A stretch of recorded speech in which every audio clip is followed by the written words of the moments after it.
Bismillahirrahmanirrahim. Assalamualaikum warahmatullahi ta'ala wabarakatuh. Hamdan wa syukranillah, salatan wa salaman ala rasulillah wa ala alihi wa ashabihi wa man tabi'alhul huda. Amma ba'd. Sahabat Kahfi dimanapun Anda berada, marilah sama kita bersyukur kepada Allah atas segala nikmat, kesehatan, keikhlasan, dan ridho yang diberikan Allah kepada kita semua.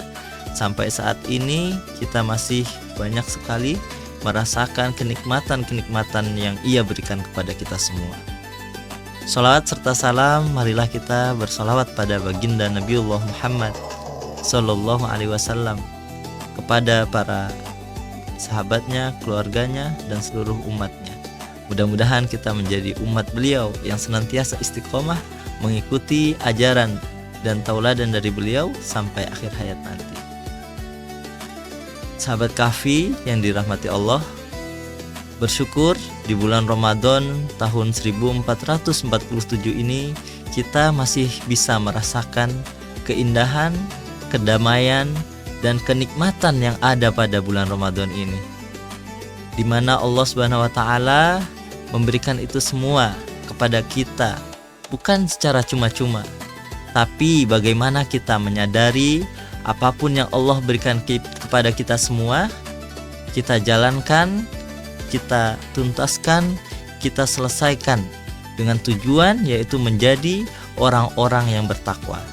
Sebagaimana firman Allah dalam surah Al-Baqarah yang artinya, wahai orang-orang yang beriman, diwajibkan atas kamu berpuasa sebagaimana diwajibkan atas orang-orang sebelum kamu, supaya kamu semua menjadi orang-orang yang bertakwa.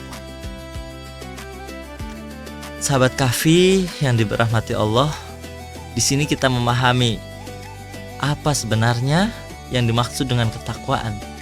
Ketakwaan di sini secara simpelnya kita bisa memahami bahwa imtitsalu awamirillahi ta'ala wajtinabu nawahihi, yaitu melakukan semua perintah-perintah yang Allah berikan kepada kita dan menjauhi segala larangan-larangannya. Kita lakukan dan kita jauhi secara sadar dan penuh harap dan ridho dari Allah Subhanahu wa Ta'ala. Sehingga ketika kita menjalankan proses selama Ramadan ini, kita bisa mencapai tujuan utama kita, yaitu menjadi manusia-manusia yang bertakwa. Tentunya dalam menjalankan ibadah Ramadan ini banyak sekali ujian, cobaan yang kita hadapi setiap harinya.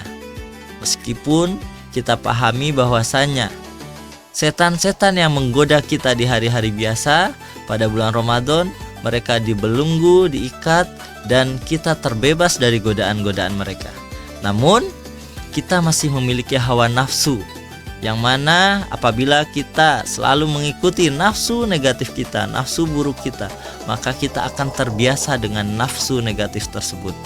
Dan sebaliknya, apabila kita sadar bahwa kita senantiasa berusaha untuk mengikuti nafsu yang positif, yaitu nafsu mutmainnah yang senantiasa mengarahkan kita untuk berbuat kebaikan, berbuat kemanfaatan, maka kita akan menjadi orang-orang yang berada di jalan Allah Subhanahu wa Ta'ala.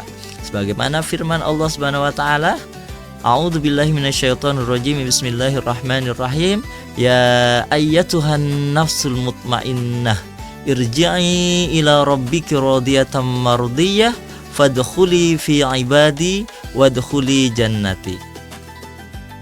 Wahai nafsu mutmainnah, kembalilah kepada Allah dalam keadaan yang ridho dan diridhoi, maka masuklah pada golongan hamba-hambaku dan masuklah ke dalam surgaku. Dari ayat ini kita bisa memahami bagaimana Allah menyelamatkan nafsu mutmainnah ini agar kembali kepadanya dalam keadaan selamat dan bahagia. Maka dari itu, dalam menjalani ibadah Ramadan ini, marilah kita semua dengan sadar mengedepankan nafsu-nafsu mutmainnah di setiap langkah kehidupan yang kita jalani selama Ramadan ini, sehingga menjadi bekal kita di setelah Ramadan nanti. Kita menjadi orang-orang yang bertakwa dengan mengedepankan nafsu mutmainnah di dalam kehidupan kita sehari-hari. Sahabat Kahfi yang diberkahi Allah Subhanahu wa taala, mudah-mudahan kultum yang singkat ini bisa memberikan kebaikan untuk kami pribadi dan kepada sahabat sekalian, dan kita semua menjadi hamba-hamba Allah yang senantiasa diridhoi oleh Allah Subhanahu wa taala. Wallahu muwaffiq ila ma yuhibbu wa yardah. Assalamualaikum warahmatullahi wabarakatuh.